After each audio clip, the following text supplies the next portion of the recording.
Buenas noches, Gustavo. Apreciado Mario, qué privilegio poder saludarte. ¿Cómo estás? Bien, gracias por estar aquí, Gustavo.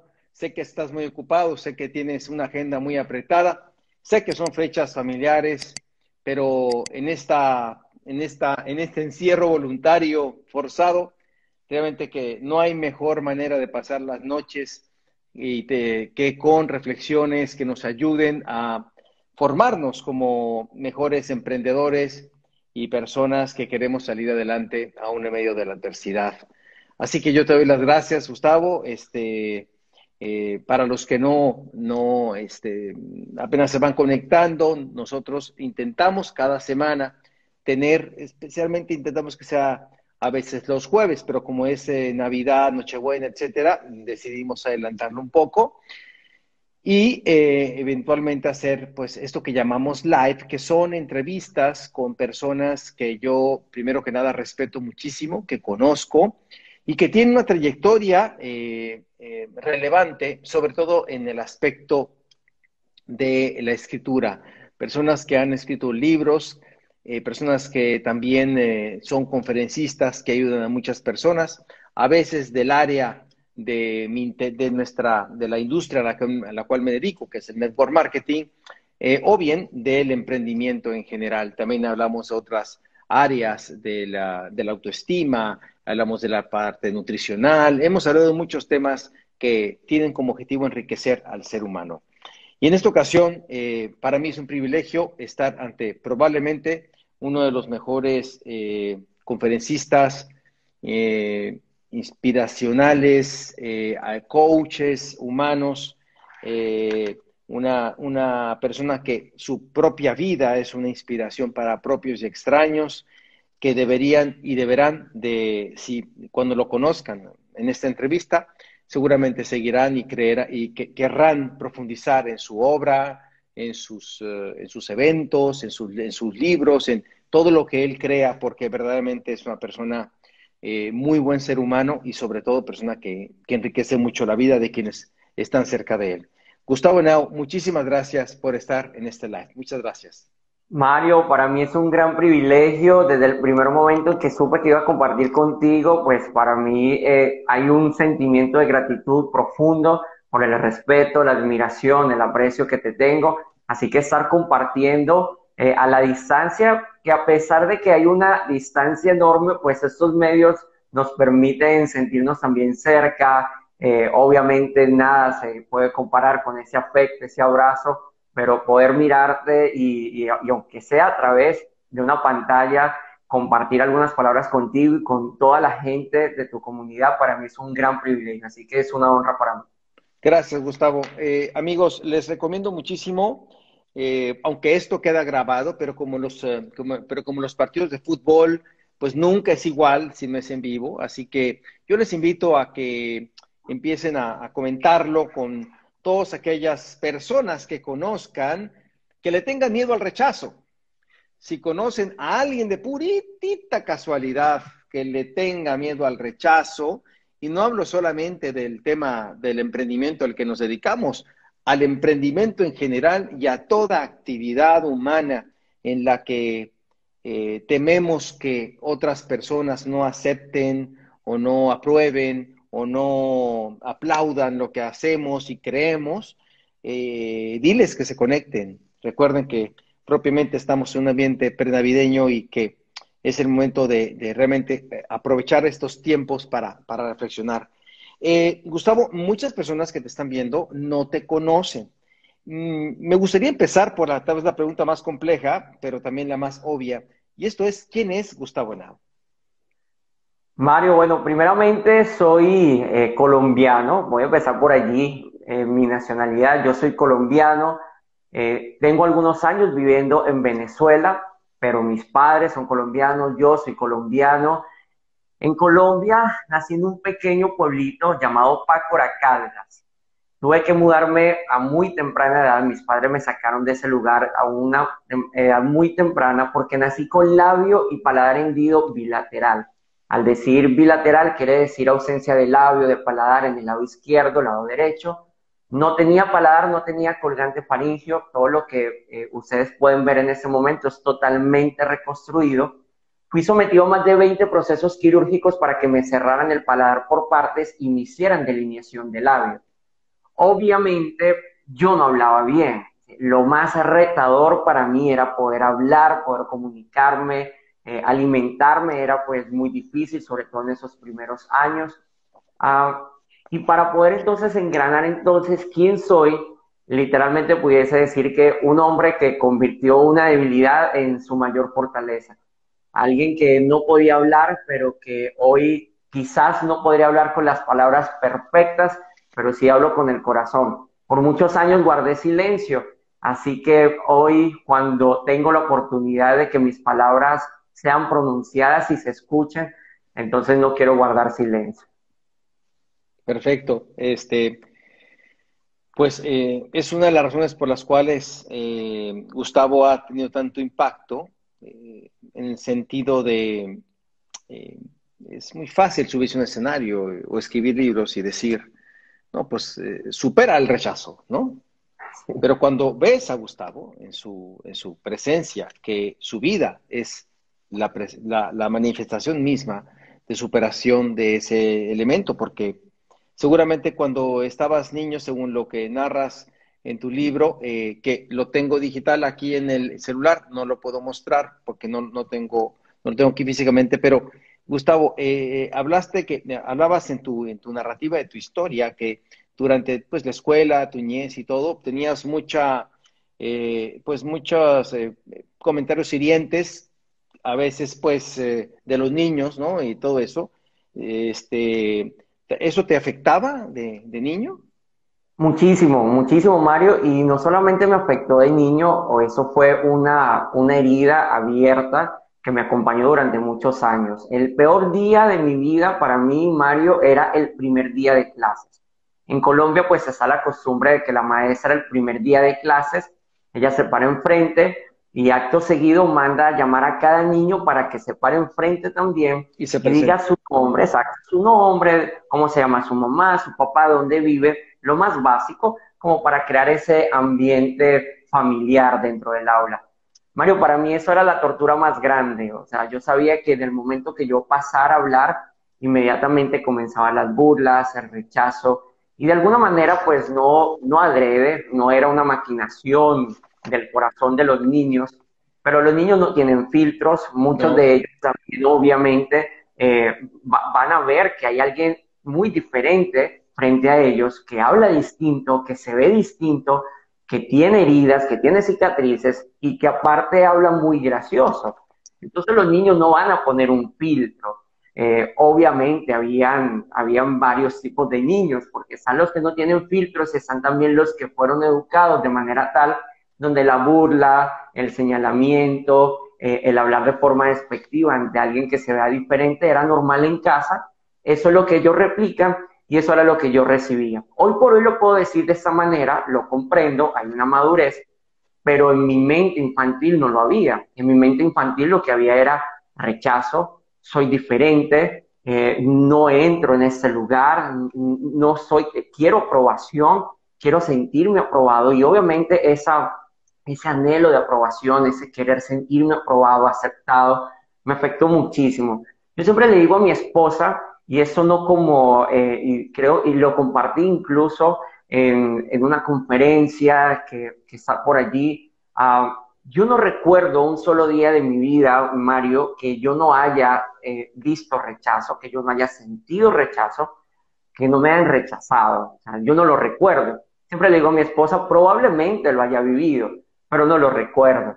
Una de las cosas más interesantes con el rechazo es que te abren una ventana, ¿sí? Una ventana llamada la ventana killer, que son eventos traumáticos que por la carga de emoción tan fuerte que entra en el ser humano, pues le acompañan. Entonces yo creo que yo tenía, cada día se me abría una pequeña ventana killer y eso obviamente me hizo mucho daño, no solamente en mi edad escolar, sino como te digo, me acompañó durante muchísimos años, Mario. Gustavo, ¿y cómo puedes definir el rechazo?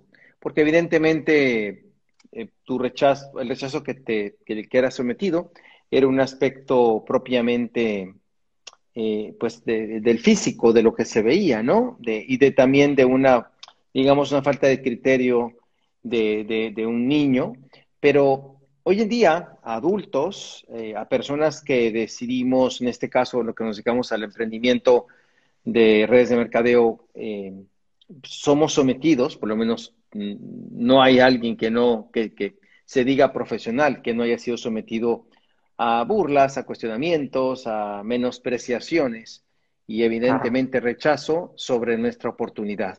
Así que, ¿cómo tú definirías, Gustavo Henao, cómo definiría el rechazo? Fíjate, Mario, que yo veo el rechazo como un golpe directo a a nuestros anhelos, a nuestros sueños, que le ponen una palabra y es la palabra no. Por supuesto, el rechazo está directamente relacionado con el no, es una Ujú, negativa. Es ujú. decir, no, no me caes bien, no estoy de acuerdo contigo, no me gusta tu apariencia o no creo en tu emprendimiento. A ese rechazo obviamente se le suma cuando ese rechazo viene acompañado o esa negativa viene acompañado con la burla, por ejemplo, no es nada más que no me guste, por ejemplo, tu negocio, sino que aparte me da gracia el hecho de que eres un médico, que eres un ingeniero, eres un arquitecto, pero hoy te veo vendiendo jabones, vendiendo artículos para el hogar, y eso a mí me causa gracia y te lo hago saber. Lo que estoy haciendo contigo literalmente es rechazándote y dándote un golpe directo tu alma, ¿sí? Esto se recibe con el alma y se siente como un fracaso. Literalmente el rechazo es un fracaso. Y fíjate lo que cuando vemos la palabra fracaso, etimológicamente hablando, se divide en dos raíces, fra y caso. Fra viene de arder y caso es un hecho. Entonces un fracaso es un hecho que arde. Cuando el fracaso no lo comprendemos con el verdadero contexto que hay detrás del fracaso, se convierte en un hecho que arde, es decir, una herida abierta. Un fracaso, un rechazo es una herida. Cuando a ti te rechazan, esa palabra no inmediatamente es una pequeña herida que se va abriendo y de acuerdo al impacto de esa herida puede ser muy dolorosa y puede incluso detenerte. Yo creo, Mario, que hay grandes emprendedores, grandes soñadores, personas con un talento increíble, con las herramientas en sus manos, con todo lo que ellos pueden alcanzar. O sea, en el caso de aquellos que han decidido ser acompañados por una compañía que les respalde y tienen todo, pero un solo fracaso, un solo rechazo lo sepulta, un solo no lo sepulta. O quizás no es uno, sino que reciben tantos no que son pequeñas heridas que terminan desistiendo, terminan diciendo, no, esto no es para mí. Y no fue problema de la oportunidad, no fue problema del acompañamiento, no fue problema de lo que había alrededor, fue problema de no saber poner ese fracaso o ese rechazo y en lugar de ser sepultados por él, empezar a ser catapultados. El rechazo nos sepulta o nos catapulta, es decisión de nosotros. En tu libro, que ahorita vamos a hablar de él, y que definitivamente, amigos, se los recomiendo muchísimo, sobre todo para interiorizar estos conceptos. Hablando en términos de catapultarnos, hablas de un maestro de nombre o apellido Quimbayo, ¿no? ¿Cómo fue que a pesar de que se burlaba o te hacía bullying, ¿no? Fue tu gran acicate, tu gran, digamos, estímulo para salir adelante. ¿Puedes platicarnos un poquito de eso? Claro, claro que sí, Mario. Quimbayo era un profesor que la gente le tenía mucho miedo, no era respeto, sino que le tenía miedo, tenía un carácter muy fuerte, un hombre muy conocedor, un intelecto increíble, pero su sola expresión corporal daba mucho miedo, inspiraba eso. Tenía un tono de voz fuerte y aparte, pues la materia que desarrollaba no nos gustaba, o sea, la gente o los chicos le parecía que era una materia pues muy pesada para la personalidad de Quimbayo. Quimbayo en alguna oportunidad ya estamos hablando del colegio, o sea, no era un pequeñito, estaba en el colegio Quimbayo llega y había una integración, es decir, yo estudiaba en un colegio masculino, pero en esa oportunidad había una integración con un colegio femenino. Estamos hablando que yo era un adolescente con las hormonas a millón por hora, por supuesto, si en la niñez era difícil recibir un rechazo, pues en la adolescencia mucho más. Acercarme a una mujer era para mí un reto, entonces obviamente estaba viviendo una época bien complicada. Quimbayo estábamos viendo una clase con él y él sale por un momento, le dice, por favor, todos, no recuerdo, nos pone a hacer un taller, algo que teníamos que hacer mientras él salía del salón. Obviamente, pues nadie le hizo caso, aprovechando que no estaba Quimbayo, empezaron los grupos a reunirse y a hablar, a intentar hablar con las chicas, pero yo me sentía solo y yo aproveché como que el ruido y siempre habían palabras que en mis terapias de lenguaje yo intentaba pronunciar y que sabía que las sabía pronunciar bien. Es decir, habían ciertas palabras que para mí eran no fáciles, pero que durante ya en el colegio las podía medianamente pronunciar. Así que yo me acerco a un grupo, pero como había tanto ruido, yo intento hablar, intento como que involucrarme en la conversación, pero yo le estaba dando la espalda a la puerta. Literalmente llega Quimbayo, todo el mundo guarda silencio, pero como yo no lo estoy viendo, yo me quedo como el chavo, ¿no? Me quedo como el chavo allí hablando solo y se escucha mucho ruido y solamente era en el momento que llega Quimbayo ya no está ese ruido, solamente está mi voz. Quimbayo pasa, le da un golpe a la puerta y dice con una voz muy fuerte, por favor todo el mundo me guarda silencio, nadie me habla, y menos usted, señor Henao. Esa era la manera como él se refería a mí, y menos usted, señor Henao, porque cuando usted habla, lo único que se escucha es me hace una mofa, en Colombia le llamamos remedar, si me remeda de una manera muy grande, muy fuerte, que para mí fue un rechazo, un golpe de esas heridas de las que acabo de hablar, mucho más fuerte, Mario, porque siendo un pequeño ya estaba acostumbrado a las burlas de los niños, estaba acostumbrado a que las niñas se rieran de mí o me rechazaran. En ese periodo, ya de ser un adolescente, en alguna oportunidad tuve la sensación o pensé que podía acercármele a una chica y terminé siendo rechazado también. Así que el rechazo de las chicas, a pesar de que me dolían, pues ya era algo normal para mí. El de los chicos, pues también. El de la gente de la calle también. Pero jamás lo había recibido de un profesor. Y Claro. menos delante de todo el grupo y de aquella manera con ensañamiento, ¿sí? Porque obviamente, o sea, detrás de Quimbayo comenzó la burla, porque son los chicos diciendo, no, el profesor se burla, así que todos podemos también. Eso me dolió muchísimo, me dio literalmente impotencia. Esa impotencia que me llevó a preguntarme qué hago, solamente guardé silencio, no quería que me vieran llorar, simplemente bajé mi mirada, pero ese rechazo fue literalmente algo muy contundente para mi vida. ¿Por qué, Mario?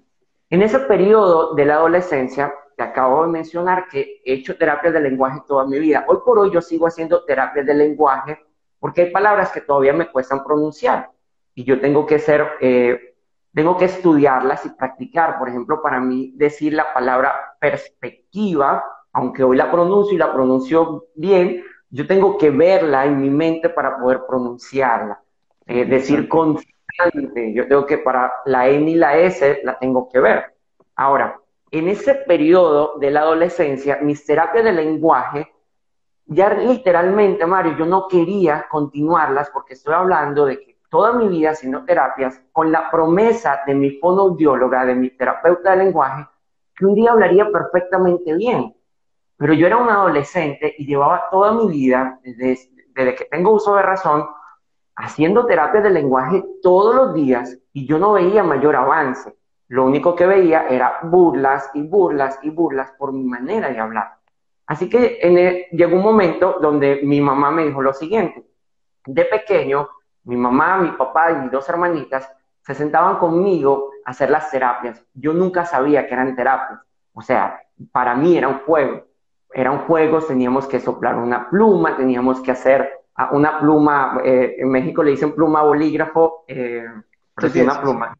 Ujú. Eh, Tenía que hacer diferentes terapias a través de juegos que yo pensaba que estaba jugando, pero en la adolescencia obviamente tengo el uso de razón de que tengo que dedicarme a hacer la terapia. Así que llegó un Ujú. momento que ya yo no quería hacer la terapia y solamente la hacía cuando mi papá me veía. Es decir, mi papá pasaba por un lado, sabía que era la hora de terapia y yo me ponía a hacer las terapias, pero solo para que él me viera. Pero apenas mi papá dejaba de verme, yo literalmente decía, ¿para qué? O sea, ¿para qué insisto? ¿Para qué sigo insistiendo con algo que nunca voy a poder superar? Pero cuando me pasó lo de Quimbayo, apreciado Mario, Quimbayo literalmente fue un evento que me catapultó.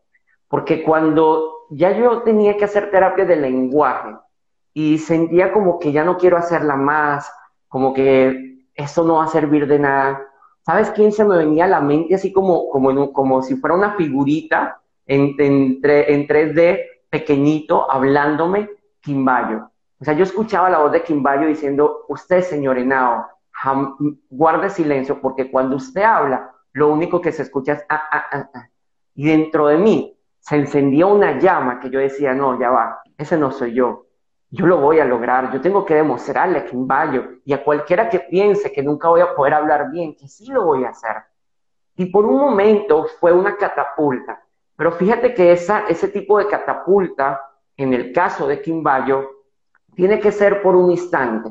Es decir, es una plataforma emocional en la cual no nos podemos quedar, porque llega un momento que me doy cuenta que ya yo no estaba haciendo terapia de lenguaje para superarme, porque yo quería superarme, no. Ahora lo estaba haciendo para demostrarle a Quimbayo.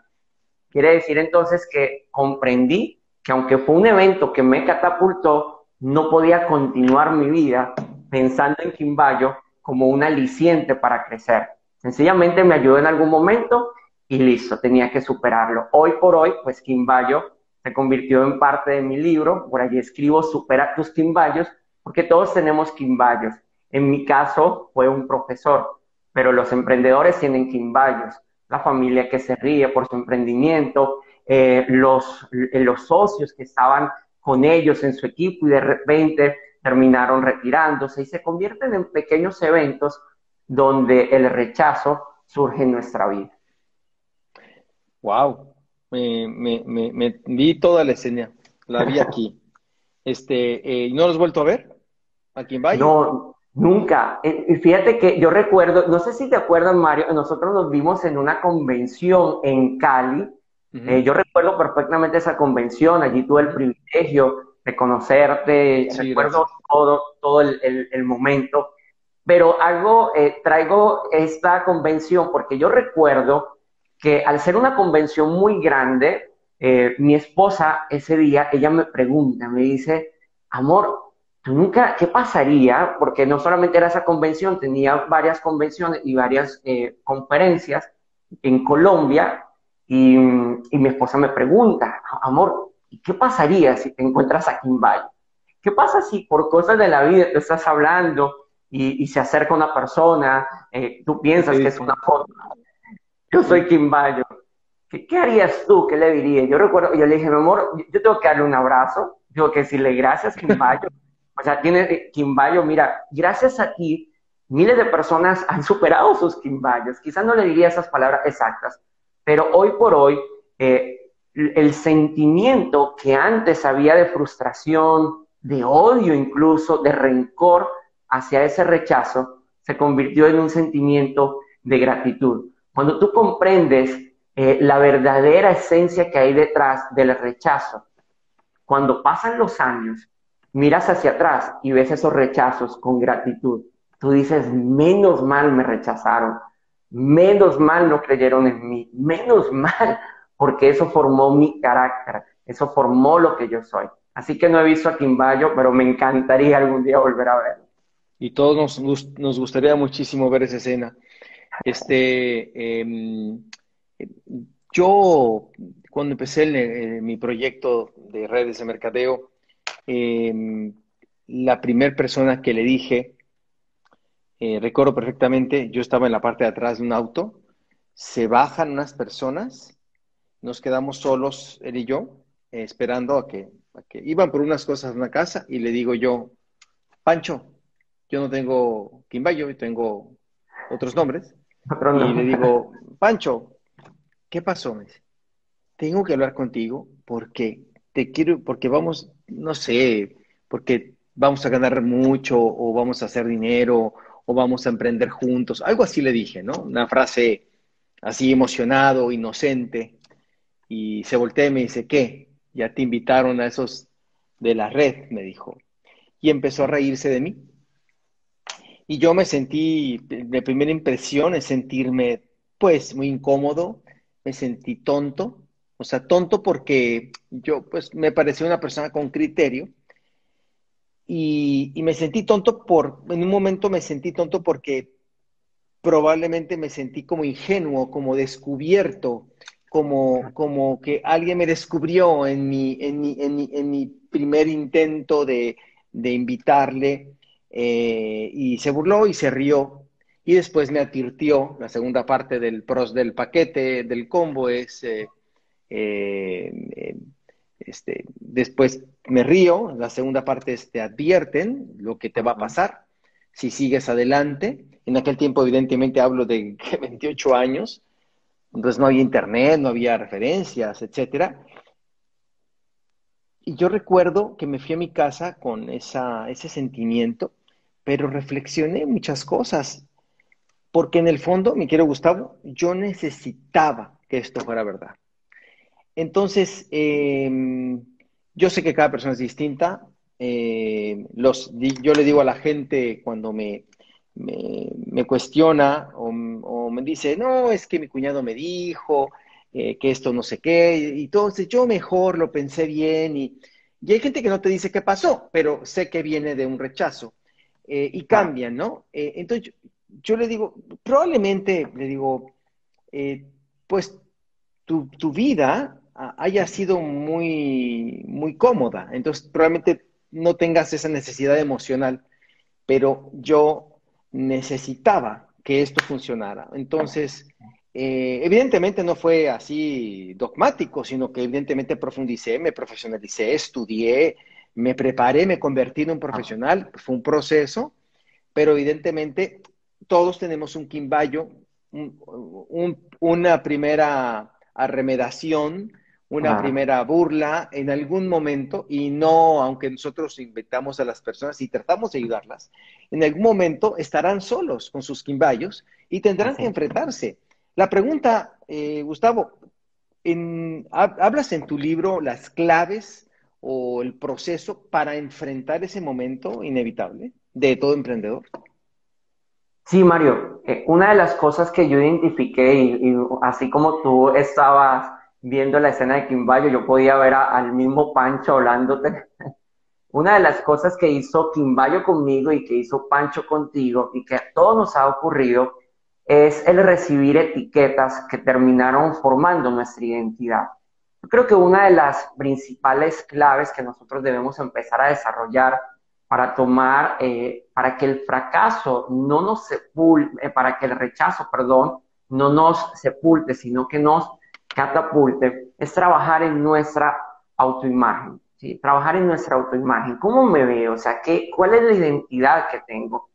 Y básicamente la identidad se termina convirtiendo en el resultado de una serie de etiquetas que nosotros recibimos desde que somos niños. Son etiquetas, yo le llamo el hashtag, ¿sí? Transformar los hashtags, simplemente como para poder hablar el lenguaje de esta era, ¿no? Pues el hashtag actualmente lo usamos para darle identidad a una foto, a un video. Si nosotros hoy nos tomáramos en este mismo instante una foto, ambos, y la subimos a las redes sociales, podemos etiquetar esa foto, podemos colocar conversación de valor, podemos colocar emprendimiento, podemos colocar rechazo, éxito, en fin, a través de un símbolo numeral, ¿sí? Que se termina convirtiendo en una etiqueta. ¿Qué pasa con esta etiqueta? Que nosotros en un instante logramos darle una identidad a una foto.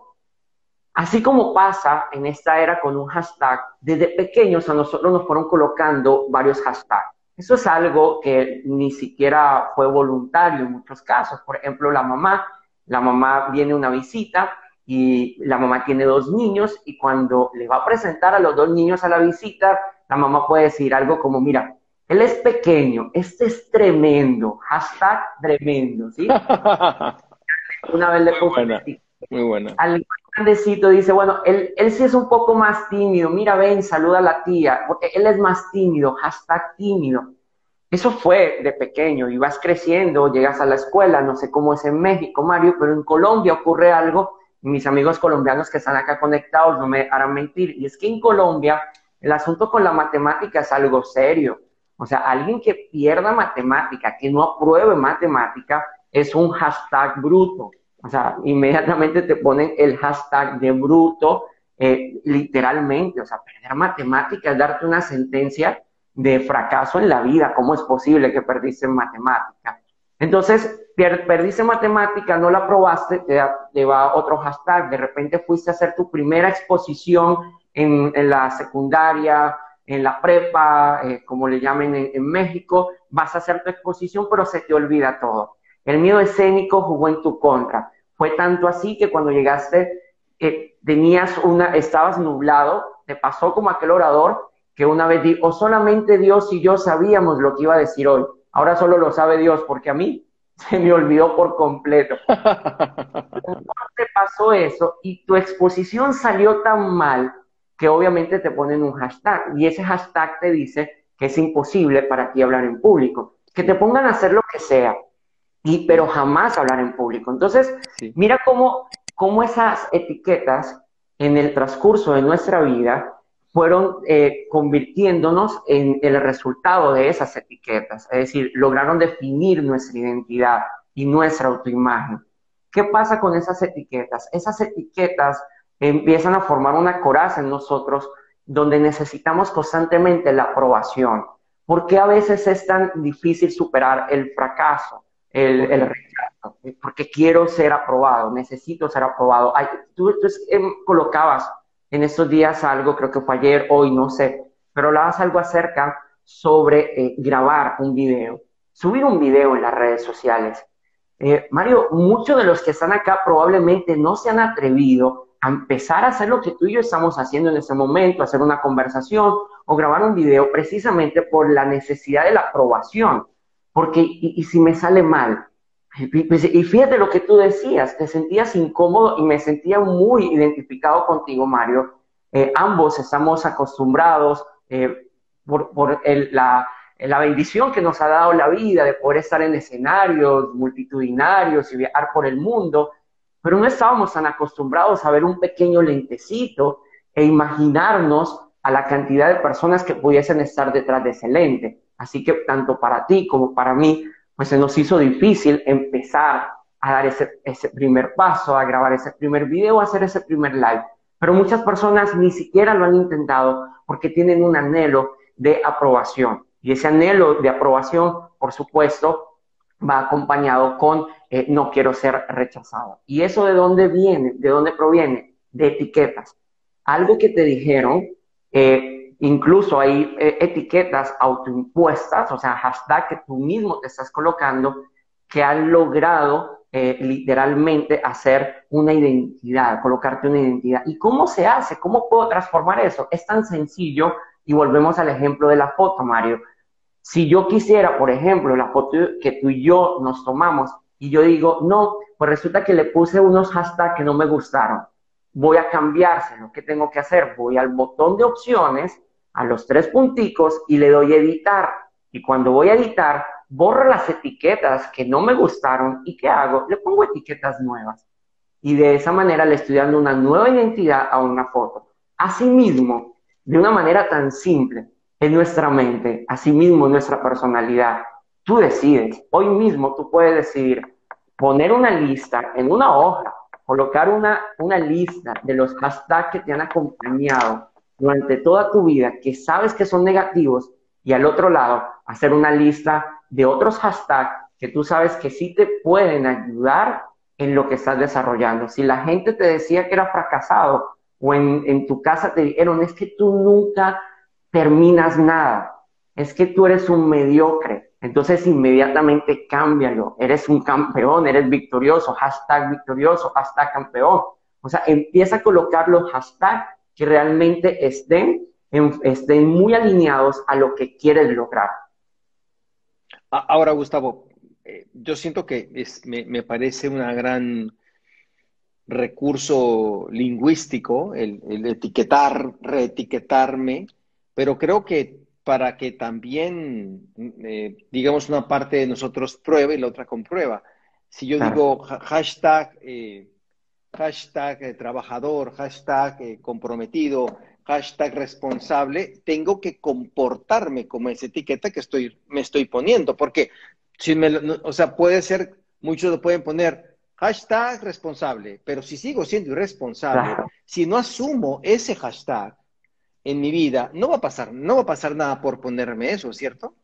Literalmente, estoy muy de acuerdo contigo y me hiciste acordar de algo. Fíjate que ahora hice una mención acerca que el rechazo literalmente es un no, ¿sí? El rechazo es un no. Ahora, si nosotros hiciéramos un ejercicio matemático y pensáramos que sabemos exactamente cuántos no necesitamos para llegar a nuestro sí, la pregunta sería cómo nos sentimos por cada no. Literalmente sabemos que cada no es un peldaño más que nos está llevando a nuestro sí. Ahora Claro. bien, eso suena bonito y literalmente así es, no nada más que suena bien, es una realidad. Cada no, es decir, cada rechazo te está acercando a tu sí, a tu meta. Ujú. Sin embargo, no nos podemos quedar acomodándonos diciendo, no, pues entonces voy a ser intencional a buscar mis no, porque también un no trae una enseñanza que te puede decir, ya va, y si aparte de que otra persona te rechazó porque quiso rechazarte, ¿será que acaso tú estás provocando ese rechazo? Porque también entonces pudiese ser que, ya va, no, qué bueno, Mario, me están rechazando de 20 personas que he contactado, los 20 me rechazaron, estoy feliz porque me estoy acercando cada vez me rechazan más. ¿Por qué no evaluamos? ¿Y será que hay algo que estás haciendo de manera repetitiva, que estás mostrando algo que tú no quieres mostrar y que por supuesto la gente está diciendo no? Entonces, así mismo es. No, no es nada más colocarme una etiqueta, algo, hacer un ejercicio mental y listo, y ya soy un exitoso, soy un triunfador. Es que tengo que ser congruente, ¿sí? La congruencia, la relación perfecta entre cómo pienso, cómo hablo, cómo siento y cómo actúo. Si me quedo en cómo pienso, cómo siento, cómo hablo, pues no estoy congruente. Para que realmente yo pueda convertir el rechazo en una oportunidad, tengo que ser intencional en crecer cada día. Hoy me rechazaron, perfecto. ¿Qué aspectos de mí pudiese mejorar? ¿De qué manera yo estoy presentando esa oportunidad? ¿Cómo me estoy viendo? ¿Cómo la gente me percibe también? Porque fíjate algo bien interesante, Mario. Tú dijiste algo muy clave. ¿Qué pasa si yo hubiese llegado un día a mi casa y hubiese dicho, sí, es verdad, voy a transformar mi hashtag, los escribo en un papelito, pero no empiezo a trabajar en mi autoimagen? Ah, pero ya va. Probablemente entonces no soy muy agraciado con mi cara, diría yo. Ah, pero ¿qué tal entonces si empiezo a hacer ejercicio y hago algo con mi cuerpo? O sea, tengo que ser intencional. ¿Qué otra cosa tengo que hacer? Bueno, probablemente las mujeres me están rechazando muchísimo por mi apariencia. Sí, pero yo sé que alguna se va a poder enamorar de mi inteligencia. Entonces, ¿qué tengo que hacer? Ah, ser más inteligente. Y luego descubro de que aparte de la inteligencia, tengo que aprender a expresarla. Ah, entonces tengo que ser más intencional con mis terapias y literalmente empezar a poner en acción esas etiquetas. De lo contrario, Mario se convertiría en motivación y motivación sin acción es una ilusión. Y la idea no es ilusionarnos, sino actuar en pro de lo que queremos. Decir hashtag soy un profesional en este caso, porque este es un foro sobre todo que estimula o que conjunta emprendedores en redes de mercadeo, pues yo hashtag profesional y realmente tengo que ir desarrollando las habilidades, la seriedad, la agenda y la reputación o el compromiso de un profesional. Si no, Así sería solamente un jueguito, ¿no? Un jueguito de autoengaño, en mi opinión. literalmente. Porque luego, pues muchos pueden decir, ay, pues le puse hashtags y no cambió nada. Papito, pero tú cambiaste, o sea, hashtag cualquiera pone. Claro. Eh, Mark Jarnell, creo que sí se apellida, en un libro que se llama Tu primer año en redes de mercadeo, un libro de los años, de la primera mitad, primera decena del siglo, de los 2000 y pico. En un capítulo dice, protégete del torpedo familiar. O sea, él dice que el autor, experto en network marketing, habla de que uno de los primeros proyectiles, ¿no?, que tiene el networker es el de su propia familia, ¿no? Que es el que la que lo conoce, es el que le ha visto intentar 80 cosas y no nada termina, es el que lo conoce en ropa interior, es el que lo conoce por dentro y por fuera, y entonces de pronto se planta como emprendedor incipiente, ¿no?, con todas sus dudas, sus inquietudes y su inocencia o ingenuidad, y les dice lo que cree que es o como cree que él se debe de explicar, y entonces pues es pues rechazado, ¿no? Algunos sin razón, otros pues cruelmente, pero ¿cómo poder superar cuando ese rechazo proviene de gente que amamos, mi querido Gustavo? ¿Qué podía sugerirle a la gente? Bueno, Mario, fíjate que yo voy a tomarlo con mi propia vida. Mis papás fueron, o sea, siempre creyeron en mí, o sea, han sido unos héroes. De hecho, el segundo capítulo de mi libro lo escribieron mis padres. Se llama La historia detrás de la historia, ¿sí? Ellos lo escribieron. Ellos escribieron ese. Cuando yo estaba escribiendo el primer capítulo, hubo un momento donde como que me detuve y yo dije, ya va, estoy escribiendo una versión, que es la versión que yo recuerdo, que conozco. Pero hay otra versión que para mí fue la más relevante, que fue la versión de la historia vivida por mis padres, ¿no? Mi mamá fue la que le tocó llevar a ese niño a hacer cirugía, mi papá, en fin. Hago esto y tomo esta referencia porque siempre fueron los que me apoyaron, siempre creyeron en mí. Sin embargo, hubo una etapa en mi vida donde mi papá siempre creyó en que yo iba a estar a su lado trabajando en el área que él desarrollaba. Siempre mi papá ha sido comerciante y siempre lo acompañé.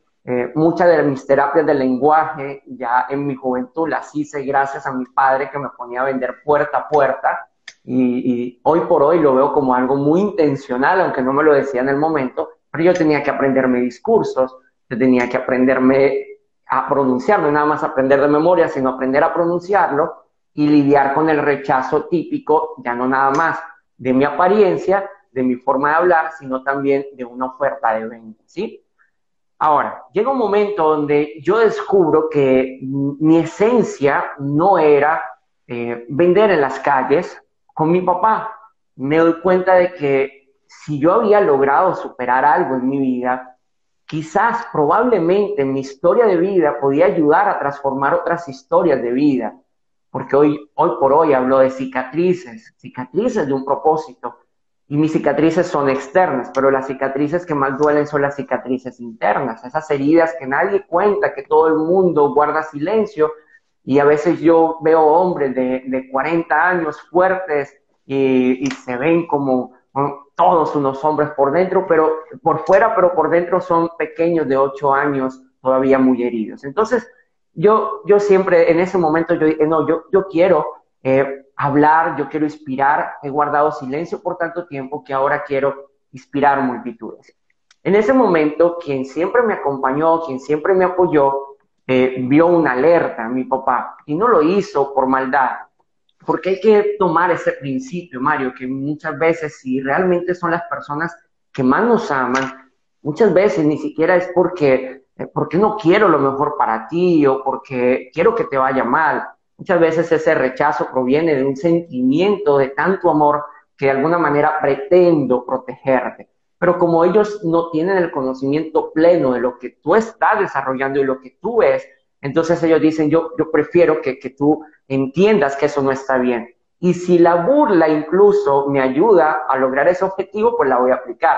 Y si a decirte alguna palabra que te pueda sonar hiriente, pues la voy a decir, porque mi intención es protegerte. Entonces, partiendo de ese principio, mi papá intentó protegerme. Cuando él se da cuenta que ya yo le digo, papá, hoy no voy a hacer esto, no, o tengo que leer, estoy estudiando más, estoy haciendo terapias, no puedo ir contigo a vender, y le manifiesto mi intención de profesionalizarme en esto, de poder ayudar a la gente. Mi papá pone una alerta y me dice, hijo, quiero que entiendas algo.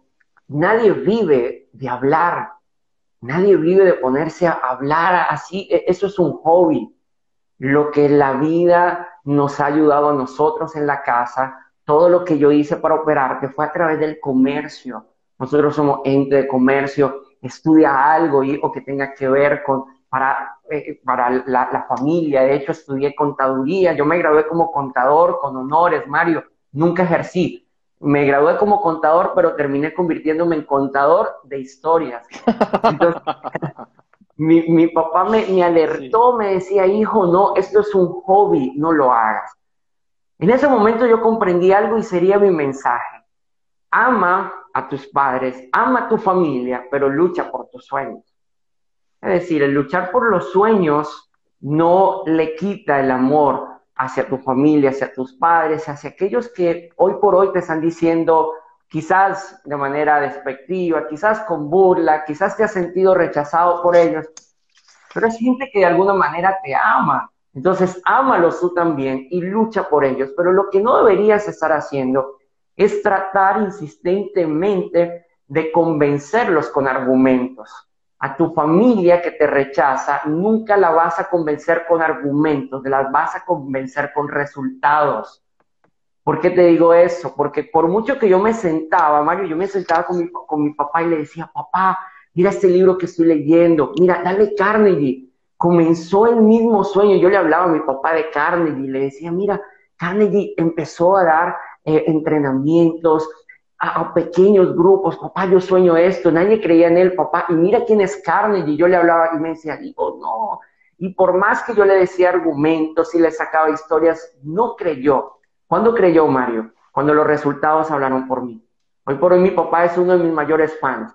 Hoy por hoy mi papá, cuando voy a una conferencia y he tenido la bendición de poder llevarlo y sentarlo en primera fila en conferencias de miles de personas, es el primer fan, es el que me mira en una tarima y le brillan sus ojos y es feliz, él es feliz, vivimos en ciudades distintas y me llama cuando le piden la cédula para comprar algo, le piden su nombre y él dice, soy Gustavo Henao. Y en esos días me llamó y me dijo, hijo, si supieras, me preguntaron, dime cuál es su nombre para hacerle la factura de algo que compró. Y yo dije que era Gustavo Henao. La persona se acercó y dijo, no, pues no es Gustavo Henao, porque el Gustavo Henao que yo conozco y sacó el libro y sabes que pues yo soy su papá, yo soy el original. Y mi papá dice que él es el original porque él es el primer Gustavo Henao. Entonces, hoy por hoy los resultados hablan, pero si yo me hubiese quedado insistiéndole en argumentos, papá cree en mí, papá cree en mí, papá cree en mí, no hubiese pasado nada, Mario. Yo siempre digo que aquellos que no han creído en ti serán los primeros que se pongan de pie cuando empieces a brillar en el escenario de tu vida. Cuando estés en un escenario brillando, cuando estés cumpliendo tus sueños, probablemente aquellos que no creyeron van a estar de pie, van a estar aplaudiendo. Quizás no te dirán siempre creí en ti, pero en su mirada tú te vas a dar cuenta de que les convenciste no por argumentos, sino por resultados. Me trae esa colación la anécdota. Ya quiero ir cerrando la charla porque en unos minutos se va a cortar. Tenemos 7 minutos. Pero brevemente, cuando ya tenía yo resultados importantes en mi proyecto, mi padre vivía en otra ciudad también y recuerdo que pues yo les contaba, ¿no? Que yo daba conferencias y viajaba por el mundo. Y me dicen que él les contaba a sus amigos. Mi papá tenía un octogenario y sus amigos no le creían. Y le dicen, no puede ser, o sea, no puede ser. Eso que me dices, como vive él, no puede ser. Y me dice él, ¿ya cuánto no te creen? Me dijo, es que has llegado muy lejos. Entonces, Wow. él, En uno de los capítulos mencionas la diferencia, Gustavo, entre un diamante natural y un diamante sintético. Una analogía, una metáfora muy importante. A manera de ir concluyendo, Gustavo, ¿qué nos puedes decir sobre eso? Bueno, Mario, sí, a manera de conclusión, hay dos tipos de diamantes. Está el diamante natural, es el diamante que ha sido formado en la tierra, que ha vivido los verdaderos procesos, que no se quedó en los procesos, sino que superó los procesos. Y está el diamante sintético. El diamante sintético es un diamante creado en laboratorio con el fin de, obviamente, la rentabilidad, pero sin necesidad de pasar por un proceso real. ¿Qué pasa? En el mercado de piedras preciosas, el diamante natural y el sintético pasan desapercibidos, pueden pasar incluso en el mercado de la medicina, en el mercado de cortes, pero un verdadero experto en diamantes no se va a engañar, hace varias pruebas y obviamente por el tiempo solamente voy a mencionar una de ellas y creo que es una muy determinante para esta conversación. Una de las pruebas que hace el experto es que él toma un diamante sintético y hace esto, le hace literalmente lo que soplar vapor, aliento, ¿sí? Muchos de nosotros lo hemos hecho y sabemos que cuando hacemos esto, inmediatamente, si lo hacemos frente a un vidrio, frente a un espejo, pues se empaña. El experto en diamantes simplemente toma el diamante sintético y le hace esto. En el momento que lo hace, inmediatamente el diamante sintético se empaña como si fuera cualquier vidriecito. El experto sonríe y dice, no, esto no sirve, es un diamante sintético. En cambio, toma el diamante natural, se acerca y le hace lo mismo. Sopla aliento, vapor, se vuelve a acercar, lo hace varias veces y por más que lo intenta, el diamante natural no se empaña. ¿Qué quiere decir esto, Mario? El diamante natural proviene de las profundidades, conoce lo que es el fuego real, él sabe realmente lo que es sentir vapor, ni siquiera vapor, verdadero fuego. Entonces cuando el diamante, yo creo que si el diamante natural pudiera hablar cuando siente que el experto hace, si pudiera hablar, le diría, mira, ya va, tú no sabes de dónde vengo yo. Yo vengo de donde hay fuego de verdad, yo vengo de las profundidades, yo vengo de donde quema. Así que ningún vaporcito me puede nublar mi visión. Asimismo es el rechazo. Cuando nosotros vivimos rechazo, venimos de la profundidad y cuando lo superamos, de ahí en adelante, ningún vaporcito de rechazo y ninguna crisis ni nada que venga a querer destruir nuestros sueños nos puede nublar la visión porque sabemos lo que es el verdadero fuego. Gustavo, la gente está pregunta y pregunte en los últimos minutos sobre cómo y dónde, o sea, el libro Cicatrices de un propósito, dónde lo pueden comprar y si tienes algún otros libros o programas de capacitación. Por favor, ¿nos puedes dar esta información para la gente que nos está preguntando? Claro que sí, Mario. Bueno, fíjate, el libro Cicatrizó un propósito lo pueden ir a mi biografía, allí van a ver un link, Cicatrizó un propósito, lo pueden ver en la versión tapa blanda por Amazon, la versión Kindle también, y en Venezuela tenemos la versión completamente, pues, ya la versión impresa. Te sí que lo mostraras. Por favor, ¿puedes mostrarlo? Para Claro, que lo vean. aquí está, y ese es el Gustavito y el otro, las dos versiones aquí. Cicatriz de un propósito. Aquí está Cicatriz de un propósito. En Venezuela lo estamos dedicando y enviando, haciendo envíos con una dedicatoria especial en Venezuela. El año que viene, pues, queremos, con el favor de Dios, pues, expandir un poco más y poder llegar a nivel físico en otros países, ¿sí? Pero aquellos países, pues, que los que no están en Venezuela, lo pueden descargar por Amazon y, pues, la lectura sé que va a ser maravillosa.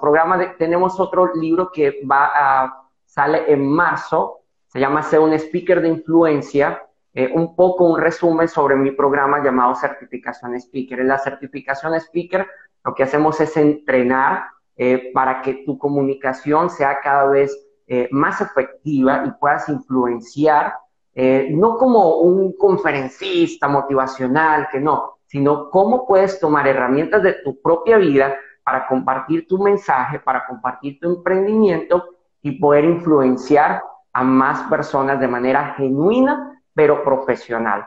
Entonces, igual, allí en nuestra biografía pueden ver la información. Ahora en febrero, el 1 de febrero comenzamos una certificación speaker grupal y va a estar genial. Es la 23ª, ya estamos llegando a 600 speakers certificados. Qué buena onda, Gustavo. Muchachos, han estado preguntando, la versión física la tenemos en Venezuela, pero fuera, si mal no entendí, pero en el resto de los países, amigos, está la versión de Kindle, la versión digital.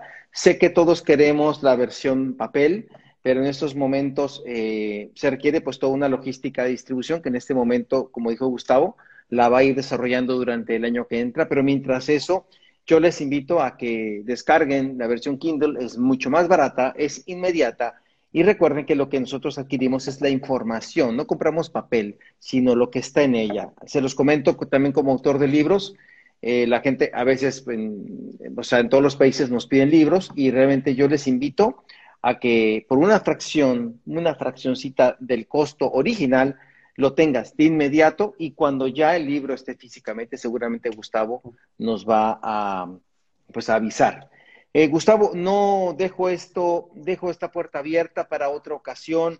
Ha sido un privilegio y un placer. No podíamos haber tenido un mejor tema de conversación. La gente está muy agradecida, te está Gracias. diciendo muchas cosas muy bonitas, y que definitivamente están muy agradecidos contigo en este tiempo de regocijo, de esperanza, de fraternidad humana. Y a todos ustedes, amigos, les deseamos, tanto Gustavo como un servidor, felices fiestas. Que la pasen muy bien, cuídense mucho, por favor, y nos vemos en el siguiente live. Gracias, Gustavo. Buenas noches. Gracias, Juan. Chaito. Chao, chao. Bye.